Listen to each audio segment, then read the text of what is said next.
Paano nga ba magdeposito ng cheque sa Land Bank? By the way, kung first time nyo sa channel natin and gusto nyo pa ng mga online tutorial videos katulad nito, please click the subscribe button. Sa kahit saang branch ng Land Bank, pwede kayong magdeposito ng cheque sa account ninyo mismo. Bali, ang ginawa ko, ang cheque na hawak ko ay hindi galing sa Land Bank. Sa ibang bangko to. Pwedeng Metro Bank, BPI, or BDO. Pareho lang yung magiging proseso. At ang mangyayari is pagkapasok nyo sa Land Bank, manghingi agad kayo ng number. Normally naman, kapag tatanungin kayo ng guard kung anong transaction ninyo, bibigyan nila agad kayo ng number. Nakalagay dito for deposit or payment. And then, doon sa gilid o kung saan man may makikita kayong mga slip, hanapin nyo yung check deposit slip. Ito yung blue. Merong ibang slip doon katulad ng cash deposit slip, yung green, or yung withdrawal slip.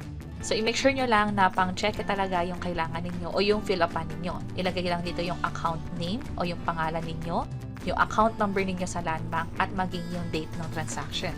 Next naman, dito dapat i-check yung other bank. Nakalimutan ko tong i-check. Kung mapapansin nyo, ito siya, wala akong na-check. Pero ang nag-check na lang nito is yung teller mismo. Nilagay ko lang dito kung anong bangko, kung ano yung check number, which is makikita rin naman sa cheque mismo. Ito siya, naka-blur lang. And kung magkano din yung amount, which is ito naman yun. Sulatan nyo lang ng pangalan nyo rito and then pirmahan at hintayin ng matawag yung numero ninyo. At kapag okay na, dapat ibalik sa inyo yung kopya ng check deposit slip. Bali, ito yung kulay blue. At ang ginawa ko, since nasa Land Bank branch din naman ako, merong ATM doon, dala ko yung ATM card ko, chinek ko na kung pumasok na agad sa account ko.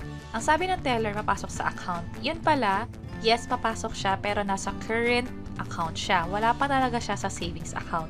So, hindi ko pa talaga to mawi-withdraw. Which is okay lang sa akin kasi ang goal ko naman talaga is i-deposit sa Land Bank account ko.